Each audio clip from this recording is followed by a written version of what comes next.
Chapter 16, Pushing Onward. Welcome, students and spectators, to the final event of this year's sports festival. Chemex cheers.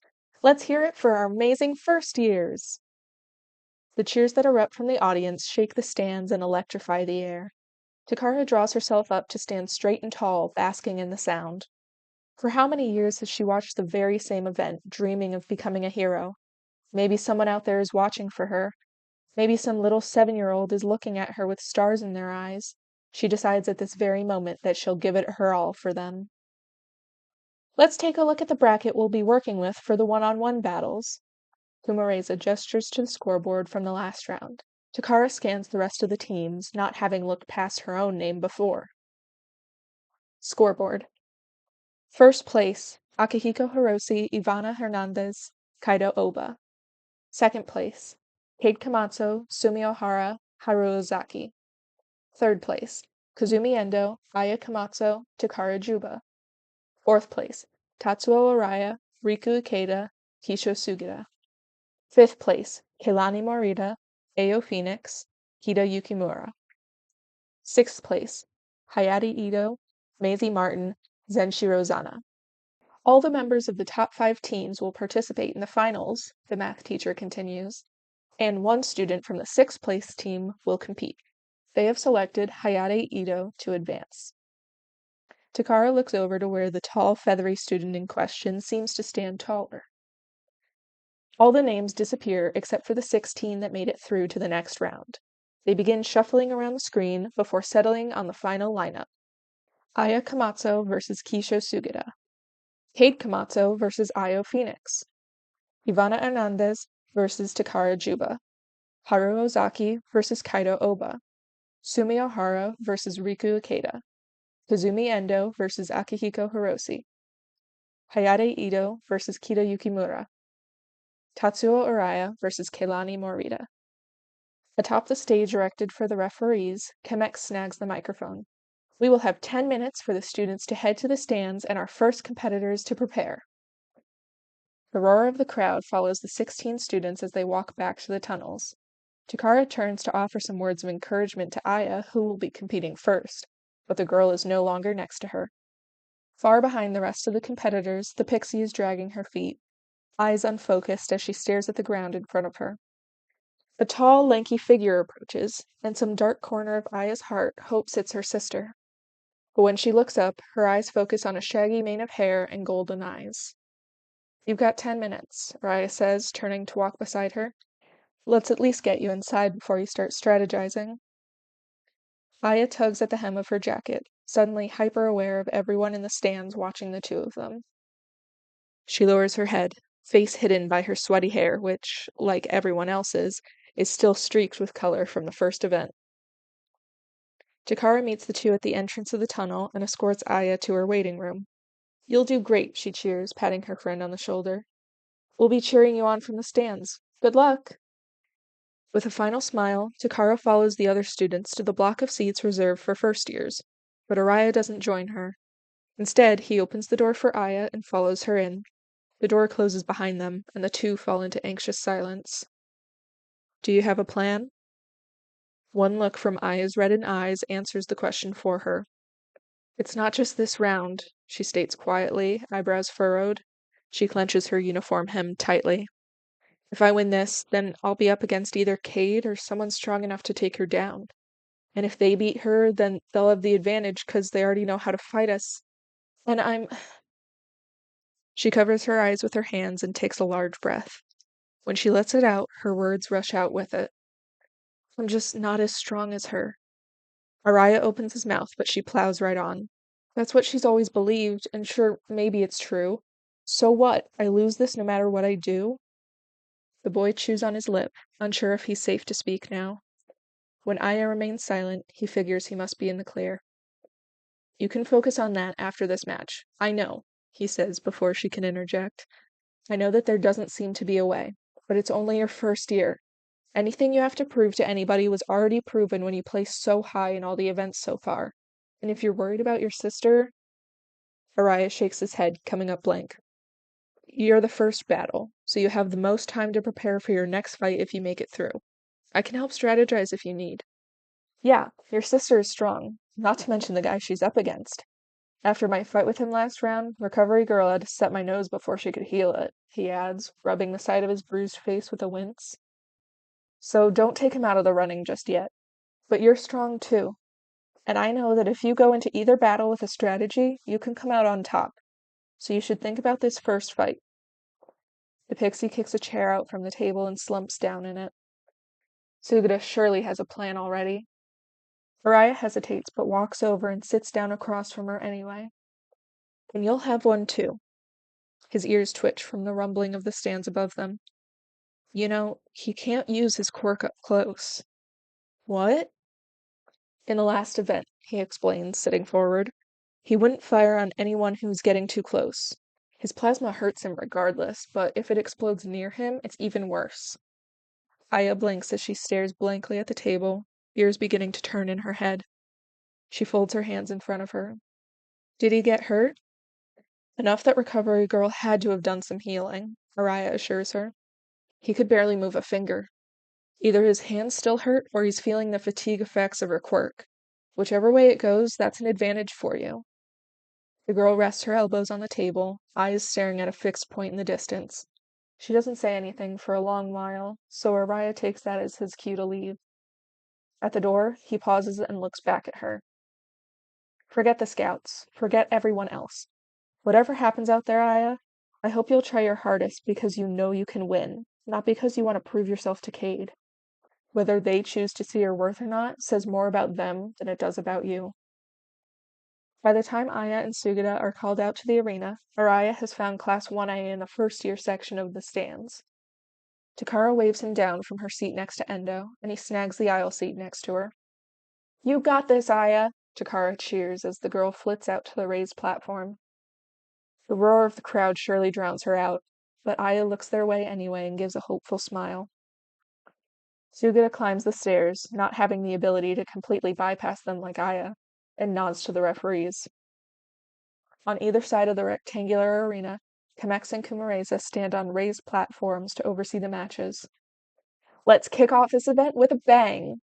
Kamex cheers, inciting more applause from the crowd. Begin! Sugata grows a purple ball of plasma in his hands and throws it at Aya. Wings going faster than the eye can perceive, she flies out of the way. The grenade passes her by and detonates against the grass just outside of the arena. After veering aside, Aya shifts course and flies straight for the boy.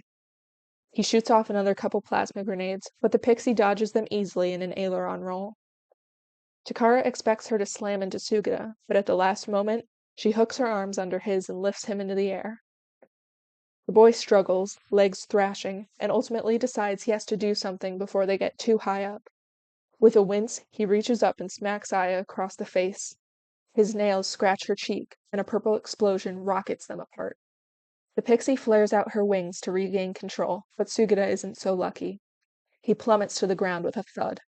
Still, he pushes himself up to stand on shaky legs. However, Aya has already pulled her wings close, going into a sharp dive. With one swift motion, she reaches into her side pouch and clouds Sugata's vision with pixie dust. The golden particles settle on him as she pulls up, evading the plasma ball he throws out blindly. Sure enough, he begins to float, limbs waving wildly for any sense of control. He reaches out for the girl, but Aya flutters just out of reach, and his fingers grasp only air. The frustration grows within him, and he fires a plasma grenade at the pixie. Aya braces for impact, but doesn't fly away. The audience draws in a collective breath. The grenade detonates the moment it connects with her stomach, and both students are thrown backward. Aya stabilizes herself midair with her wings. However, with the pixie dust still covering Sugata, the force is enough to carry him over the boundary line and into the arena wall. Sugata is out of bounds, Kamex announces. Komatsu wins! Aya flies over to help Sugata find his footing and walks out with him, brushing the dust from his uniform. What a strong performance from both students, Kumareza observes, though sometimes you're just up against a difficult quirk. For sure, the science teacher replies. Takara watches the large screens display both teachers as they converse. Any opponent against Komatsu and her hero work will surely have to reconsider their strategy.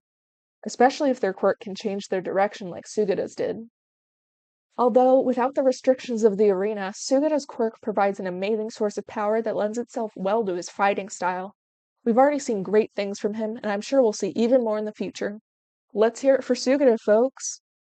The stadium erupts into cheers, and Kumareza has to motion for them to calm down. And that brings us to the next round, he exclaims, motioning to the screens where the next matchup is displayed. Ao Phoenix versus Cade Komatsu. The two exit their respective tunnels, and Takara is sure Cade and her sister passed in the hallway. She wonders if they even talked. The pixie flies up to the arena, while the blindfolded boy from Class 1B takes the stairs. Takara is still impressed he's made it so far, but it's no wonder as she's seen firsthand how powerful he is. Welcome to the stage, the player who made quick work of the first event. Outsmarting the game with his unique senses, it's Ao Phoenix, Kumareza announces. And we just saw her twin. Let's see how Cade Komatsu holds up against the competition. Personally, I'm wondering if she'll use the same attack style as her sister, Chemex commentates, holding a conversation with her colleague from across the arena. We can assume similar quirks will use a similar technique. I wouldn't lock that bet down just yet, the math teacher refutes. Both are dynamic in their own right, not to mention their different approaches to problem solving. We've already observed different styles from the Komatsu sisters in this festival. I'm personally looking forward to seeing how Phoenix strategizes. I suppose we should get down to it then. Absolutely, Kumareza affirms, giving a charming smile that sends the crowd into a tizzy. His blue eye glitters as he gazes down at the arena. Let this match begin! Ao takes off running for the center, but Cade quickly closes the distance. The boy doesn't flinch as she swings her arm out, spattering a handful of pixie dust over him. The glowing speckles settle into his red-tipped dreadlocks, but it doesn't cause him to hesitate in the slightest. He lunges forward and grabs her arm, getting in close to punch her in the face. The pixie recoils, her yelp audible over the roar of the crowd. She glowers at the boy and begins flapping her wings, his feet scuff against the ground. Cade flies skyward, trying to pull away from him. Io doesn't resist as Cade tugs her arm free. The moment she does, though, Ao jolts upon realizing he hasn't landed back on the ground. The boy puts his arms out, trying to orient himself. Cade takes the opportunity to fly up and punch him with her full speed behind her. Ao takes the hit, locking his arm with Cade's before she can fly away. He redirects the blow and hits her once again in the face. Takara can't help but wince from the whiplash Cade experiences as her body is held in place, but her head is flung back. Ooh, Kumareza exclaims. And that was Phoenix's quirk in play. The harder you hit him, the harder he hits back. The pixie grapples with Ao, but ends up resorting to a secondary plan. Even as Ao delivers another punch, Cade takes off, flying in wild directions to disorient him. The boy holds on as best he can, despite being repeatedly slammed into the arena floor. Cade changes tact sharply until Ao flies off, inertia sending him into the wall. Phoenix is out of bounds, Chemex announces. Yet another Komatsu has advanced to the next round. Up in the stands, a tense intake of breath catches Araya's ear and makes it twitch. He turns to see Aya standing in the doorway, clenching the hem of her shirt with white knuckles. Araya gives her a gentle nod, reassuring her that they'll figure out a plan. Cade swipes at her bloody lip, then flies over to help Ao find his footing, much like her sister had done. She offers him her arm while she waves to the audience, sporting a large grin. Ao still struggles to make it to the ground, so Kumareza focuses on the boy, a deep blue laser shining from its icy blue eye. The crowd cheers upon seeing his quirk in action. The glow envelops Ao and dissipates the golden particles. The boy gives Kumareza an appreciative nod and exits through the closest tunnel with Cade. Kumareza runs a gloved hand through his hair and smiles encouragingly at his students, eliciting more screams and cheers from the stands. Yet another awesome match, Chemex cheers. This batch of first years is super dedicated, though, like you said, sometimes you're just not well suited to fighting a particular quirk. It's all about how you play it, Kumareza responds, winking. These hero students will all find their strengths and styles through the years at UA. They will have a full grasp on how to turn the tide in their favor. Mr. Phoenix already did a fantastic job at dealing damage, even when the conditions weren't in his favor. The teachers lead the audience in a cheer for the boy, and Kumareza segues straight into his announcement. Alright, let's get our next matchup out here. Takara flexes her hands as she waits in the entrance tunnel. From Class 1B, the silver-haired arachnid is ready to tango with her opponent. Welcome to the stage, Ivana Hernandez, Chemex cheers. And from Class 1A is someone who's stayed mostly in the middle of the pack until now. Let's see if she can push through these next rounds and secure a victory for herself. It's Takara Juba. The announcement reminds the girl she needs to give it her all, and she truly believes she's ready. She climbs the staircase, watching her opponent from across the arena. Both girls remain cool under the thunderous roar of the crowd. Takara takes a deep breath and mentally reviews what she knows about the girl before her. Ready, Kumareza exclaims. Begin! Takara runs forward, expecting Ivana to meet her in the middle, considering her mobility in the last event, but the girl remains rooted to the spot, getting ready for Takara's approach. The brunette worries for a moment what plan Ivana must have to be so confident in standing still, but that won't stop her from pushing forward. Takara extends the jade on her arms, hoping to hit the silver-haired girl out of bounds with brute force. Before Takara can get close, two spindly black spider legs tear through the back of Ivana's uniform jacket and flick Takara away. She barely has enough time to grow the jade on her back as she lands hard on the concrete. She unfortunately wasn't fast enough to protect against the barbs on Ivana's legs. The muscles in Takara's abdomen scream as she pulls herself up to charge again. This time she extends all her jade, preparing for a frontal assault. The audience cheers at the sight of her shaking off the first attack. Ivana swipes at her with one leg, Takara rolling underneath. However, before she can stand back up, the second leg slams her down. She can hear the plink against her jade as the point tries to find its hold. Takara turns to her side, causing the barbed leg to get caught in the forest of jade. Immediately, two more legs spring from Ivana's back and launch her upward, freeing her leg from Takara's improvised trap. A couple pieces of jade break free with it, and Takara strains to grow more. She's already running again by the time Ivana lands. Jade-coated arms meet dual swiping legs and deflect the attack. Takara catches the pair of barbed spider legs above her head, but can do nothing to protect against legs 3 and 4 which slam into her chest. She stumbles back, realizing just how much awareness her opponent must have to be acting with so many limbs at all times. For the first time, she considers if her jade could be hurting Ivana's legs at all with the constant attacks. She hasn't had a moment to check. The silver-haired girl remains where she is, crimson eyes flashing, and waits for Takara to advance so she can continue wearing her down. But Takara feels more energized than ever. She recalls her lessons with Gila. Ivana wants her at a distance, so she'll have to power through to get close. Once again, Takara rushes forward. She dives beneath two swiping legs, blocks an attack from the next two, and slams her arms down on the first pair as they come back around. With a tearing sound, 4 more legs sprout from Ivana's back.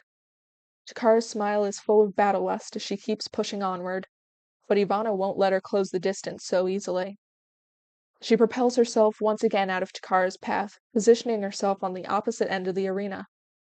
Takara wipes her sweaty hair from her face as she continues chasing after the girl. As her opponent nears, Ivana brings all 8 barbed legs behind her. They bristle, at the ready, as Takara confidently brings her arms up. Like a snapped rubber band, all 8 legs descend on the brunette at the same time. They cut deep chinks into her jade armor and throw her back. Tumbling end over end, Takara only barely has the foresight to drive her hands into the ground to keep from being thrown out of bounds. Her energy is waning. The brunette has expended so many nutrients already, so she can't risk growing any more jade, and her opponent is still going. Blood seeps from somewhere under her uniform, which she only just notices. Now that the adrenaline is wearing off, and the blood loss is taking its toll, she's beginning to realize how hard Ivana's first attack had hit, especially since the sharp barbs at the end of her legs had cut straight through her uniform and into her skin. Takara's movements are sluggish as she prepares herself for one last struggle. Ivana wipes the sweat from her own face, back muscles aching as she poises her spider legs for another onslaught. She throws every attack she can at Takara, swiping at her legs, pummeling her stomach, whacking her across the face, but the girl keeps stumbling forward. When Ivana attempts to retreat again, Takara reaches out and grabs one of her legs. The barbs sink deep into the soft palms of Takara's hand where jade can't grow. Despite the screaming pain, she tightens her hold to keep the silver-haired girl in place. It takes all of Takara's resolve to not let go, as she tugs Ivana in to headbutt her. Both girls cry out, whether from pain, frustration, or exhaustion, one can't be certain. With Ivana dazed, Takara swipes her arm across the girl's face, Jade scraping bloody tracks through her cheek. Ivana stumbles back, and Takara adds her own momentum by tackling her opponent to the ground. Hernandez and Juba are out of bounds, Chemex announces from her podium. Both girls are out, however, Hernandez crossed the line first. Congratulations, Juba, for continuing to the next round, Kumareza cheers. And amazing fight, you two. Takara feels Ivana's shallow breath under her and barely has enough strength left to roll off the girl before losing consciousness.